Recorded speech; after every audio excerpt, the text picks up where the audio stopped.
খুবই গুরুত্বপূর্ণ একটি সামাজিক বিষয় নিয়ে আমরা সম্মানিত খতিব সাহেবের কাছ থেকে মূল্যবান বক্তব্য শুনছিলাম। আমি ইসলামের কোনো মুফতিও নই, ফকিও নই, অতি ক্ষুদ্র একজন ছাত্র। ওলামায়ে কেরামের সুহবতে যেটুকু আল্লাহর দিনকে বোঝার সুযোগ পেয়েছি, মহান রবের দরবারে শুকরিয়া আদায় করি। আল্লাহ যেন এই নিয়ামত আমাকে আরো বেশি করে দান। আমি সূরা বাকারা থেকে ছোট্ট একটি আয়াত পড়ছি। আল্লাহ রাব্বুল আলামিন এই মুবারক আয়াতে আমাদেরকে বলতেছেন, ওয়া কাযালিকা জাআলনাকুম উম্মাতান ওয়াসাতা। আর তোমাদেরকে তো পয়দা করা হয়েছে মধ্যমপন্থী উম্মত হিসেবে, লিতাকুনু শুহাদা আলান নাস। তোমরা যেন তোমাদের ইলম এবং আমলের মাধ্যমে মানুষের কাছে সাক্ষী পেশ করতে পারো। ওয়ায়াকুনা রাসূলু আলাইহিম শাহীদা। আর যে সাক্ষীটা তোমরা পেশ করবে, এই সাক্ষীটা স্বয়ং রাসূল মুহাম্মদ সাল্লাল্লাহু আলাইহি ওয়াসাল্লাম থেকে তোমরা পেয়ে যাবে। যে সাক্ষী তিনি তোমাদের কাছে পৌঁছে দিবেন, ওই সাক্ষীটাই তোমরা মানুষের কাছে পৌঁছে দেবে। ইসলামকে টেনে লম্বা করার অধিকার কারো নেই এবং এটাকে শর্ট করার অধিকার কারো। আল্লাহ ৬৬৬৬ আয়াতে যা দিয়েছেন এটাই চূড়ান্ত নিয়ম। এটাও আমার কথা, এটা আল্লাহ তাআলার কথা। আল্লাহ তাআলা কালামে হাকিমের শেষ আয়াত নাযিল করে বলেছেন, আল-ইয়াওমা আকমালতু লাকুম দীনাকুম ওয়া আতমামতু আলাইকুম নি'মাতি ওয়া রাদিতু লাকুমুল ইসলাম দীনান। হিজ্জাতুল বিদা নবী করিম সাল্লাল্লাহু আলাইহি ওয়াসাল্লামের পক্ষে ছিল আল্লাহ তাআলার পক্ষ থেকে হেদায়েতের শেষ আয়াত। যে আজকের এই মহান দিন, এ নবী আপনার কাছে আমার পক্ষ থেকে যে ওয়াহী প্রেরণ করা শুরু করেছিলাম, তাকে আজকে পূর্ণতা দান করলাম বলেছি সুবহানাল্লাহ। এবং তোমাদের জন্য আমার নিয়ামতটাকে অন্তর্ভুক্ত করে দিলাম। অর্থাৎ এই কোরআনই হচ্ছে নিয়ামতের সুবিধা। আমরা আজকে একটু উদ্ধৃতি শুনেছি ওই ভাইদের লেখা বই। আমরা দোয়া করি আমাদের নিজেদের সন্তানদের জন্য যে আল্লাহ তাআলা সঠিক হেদায়েতের প্রতি আমাদের সবাইকে সমাজে ফিতনা সৃষ্টি করা কোনো মুমিন মুসলমানের কাজ কখনো হতে পারে না। মানুষকে তাকফির করা, তাশরিক করা, এইটাও কোনো মুমিনের খাসলত হতে পারে না। রাসূল করিম সাল্লাল্লাহু আলাইহি ওয়াসাল্লাম দুনিয়ায় এসেছিলেন আল্লাহ তাআলার পক্ষ থেকে মানুষকে ঈমানদার বানানোর জন্য। যদি বলা হয় যে মুসলমান কেন পরাজিত হয়, দুঃখ কষ্টে কেন পড়ে, তাহলে প্রশ্ন তো স্বাভাবিকভাবে এসে যাবে। নবী করিম সাল্লাল্লাহু আলাইহি ওয়াসাল্লাম 23 বছরের নবুয়তি জিন্দেগি পেয়েছিলেন। এর মাঝে 13 বছরই তো মক্কায় ছিলেন। সেই মক্কায় তারা কি পরিমাণ নির্যাতিত হয়েছে। আমাদের মা সুমাইয়া রাদিয়াল্লাহু তাআলা আনহাকে কত নিকৃষ্টভাবে খুন করা হয়েছে। আমাদের নেতা সাইয়্যিদনা বিলাল রাদিয়াল্লাহু তাআলা আনহুর সাথে কি আচরণ করা হয়েছে। আমাদের নেতা সাইয়্যিদনা আব্বাস রাদিয়াল্লাহু তাআলা আনহুর সাথে কি আচরণ করা হয়েছে।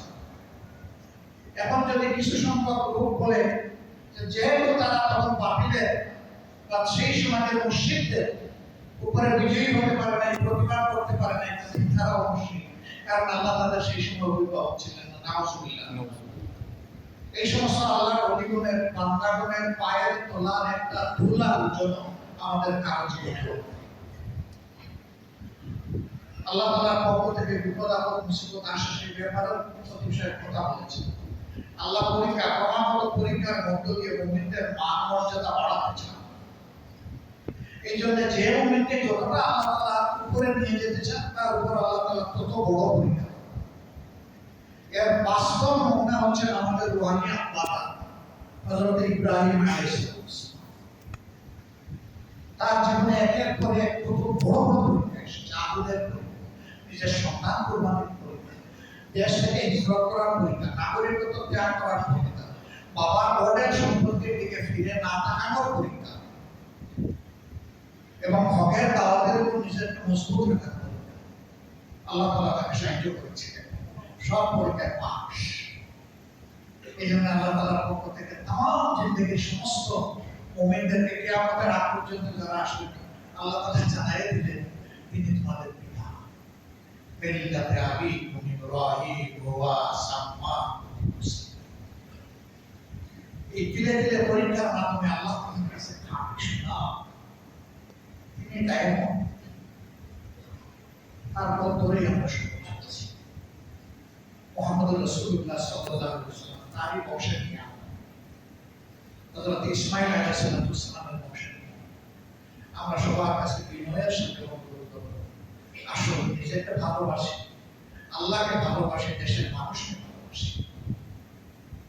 কোন বিপর্যয় কোথাও সৃষ্টি করবো না। যারা বিপর্যয় সৃষ্টি করবে তাদেরকে বোঝানোর চেষ্টা করবো, বুঝ না পারলে তাদেরকে প্রতিরোধ করতে হবে। রোগ ছড়াতে দেওয়া যাবে না।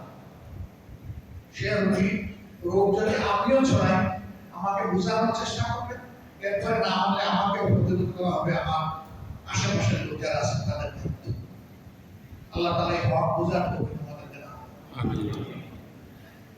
জুমার দিনে আলহামদুলিল্লাহ মোবারক আমরা শুনেছি মর্যাদাপূর্ণ দিন, বরকতে ভরা দিন। একটা দিন সপ্তাহের জন্য আমরা মন করে এখানে কিছু কথা শুনতে আসি। যখন খতিব সাহেবরা মেম্বর থেকে কথাগুলো বলেন, পাখির বাচ্চা যেমন আধার কিনে আমরা তাদের কথাগুলো সেইভাবে বলি।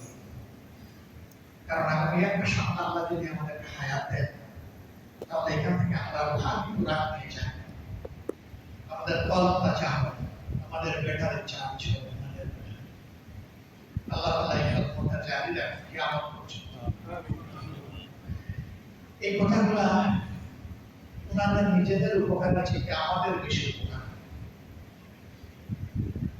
এই দিনের চমৎকার বৈশিষ্ট্য এই একটা ওয়াক, একটা দিন আল্লাহ তাআলা আয়াত নাযিল করে বলেন, যখন জুমার দিনে তোমাদের জন্য না দিয়ে আসবে তা আসবে, তখন তোমরা দৌড়াও দিকে যাবে।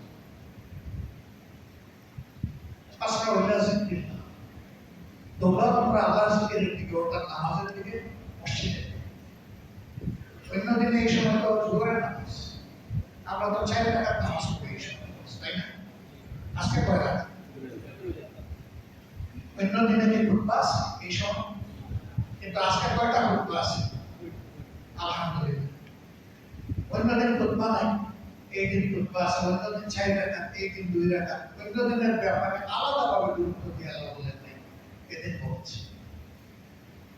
এই আওয়াজ আমরা যারা হাজির হয়েছে আমাদের কানে গিয়েছে, হাইয়া আলাস সালাহ, হাইয়া আলাল ফালাহ, আসো আমাদের দিকে, আসো কল্যাণের দিকে। নামাজ, নামাজের মধ্যেই কল্যাণ।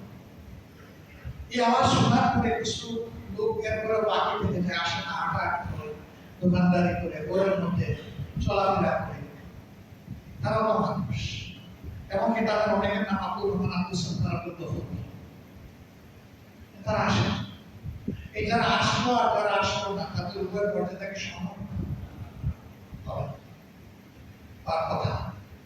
কিন্তু তারা যে আমাদের ভাই, তারা যে একে আদম আলাইহিস সালামের সন্তান, তারা যে আমাদের আম্মা হাওয়া আলাইহিস সালামের সন্তান, আমাদের রক্ত যে একই রক্ত, এই জন্য তাদেরকে ঘৃণা করা আমাদের উচিত নয়। বরঞ্চ তাদের প্রতি দরদ রেখে তাদের জন্য দোয়া করা, তাদের পিছনে চেষ্টা করা আমাদের দায়িত্ব। তারাও যেন এই ডাকে সাড়া দিয়ে আসতে পারে, এই না দিয়ার জবাব করার জন্য আমাদের আল্লাহ তাআলা সেই তৌফিক আমাদেরকে দান করুন। আমাকে এই সুযোগটা দেওয়ার জন্য আমি শুকরিয়া আদায় করছি। আসলে আমি আপনাদের চাইতে অতি নগণ্য একজন মানুষ, একটা সামাজিক এবং রাষ্ট্রীয় পর্যায়ে একটা দায়িত্ব আমার উপরে আছে। আমি দোয়া চাই, দোয়া করবেন শেষ শ্বাসটা পর্যন্ত আল্লাহ তাআলা আমাকে যে হায়াত দেবেন, আল্লাহ যেন আমাকে হকের উপরে রাখেন। আমি যেন মানুষের অধিকারের পক্ষে, হকের পক্ষে কথা বলতে পারি। আর কোন স্তরে যদি আমার উপর কোনো দায়িত্ব অর্পিত হয়, তাহলে হকদারের হকটা যেন তার কাছে পৌঁছে দিতে পারে। আর আরেকটা দোয়া চাই, নবুয়তের দরজা বন্ধ হয়ে গেছে, আর কোনো নবী দুনিয়া আসবেন না। মুহাম্মদ রাসূলুল্লাহ সাল্লাল্লাহু আলাইহি ওয়াসাল্লাম শেষ, কিন্তু শাহাদাতের দরজাটা বন্ধ হয় না। শহীদ হওয়ার দরজাটা খোলা হয়ে গেছে। আমার মাবুদের কাছে আমার বড় চাওয়া, আমি যেন আমার আল্লাহর জন্য শহীদ হয়ে রক্তাক্ত অবস্থায় ইয়াউমুল কিয়ামায় আল্লাহর সামনে দাঁড়াতে, সেটা যেন শুধু আল্লাহ তাআলার জন্য হয়, অন্য কিছু না। আমার ভালোবাসা সত্যটা যেন শুধু আল্লাহর জন্য। আমাকে আল্লাহ কবুল করেন, আপনারা দোয়া করবেন। এই জীবনে আল্লাহ যত নিয়ামত আমাকে দিয়েছেন, একটা নিয়ামতের শুকরিয়া আদায় করার জন্য সেজদায় পড়ে থাকলে সারা জিন্দেগি আমি পারবো না সেই নিয়ামতের শুকরিয়া আদায়। আমার আল্লাহ তাআলার কাছে এই দুনিয়ার চাওয়ার কোনো কিছু নেই, এখন চাওয়াটা আখিরাতের জন্য। যদি আখিরাতে কিছু পুঁজি জোগাড় করতে পারি, যদি আল্লাহর ভয়টা আমি দুনিয়া থেকে বিদায় নিতে পারি, আমি দোয়া করি এই দেশ যারা শাসন করবেন আল্লাহ তাআলা তাদের দিলকে যেন তার ভয়ে পরিপূর্ণ করে দেন। যার ভয়ে, যার হৃদয়ে আল্লাহর ভয় থাকবে সে নাফরমানি করতে পারবে না। ওই আল্লাহর ভয় তাকে নাফরমানি থেকে বাঁচাবে। এদের হাতে মানুষের হক নষ্ট হবে না, মানুষকে ইজ্জত হবে না, লাঞ্ছিত হবে না, দেশে অশান্তি সৃষ্টি হবে না, বরঞ্চ মানুষের প্রত্যাশা পূরণ হবে, সমাজে ইসলাম কায়েম হবে।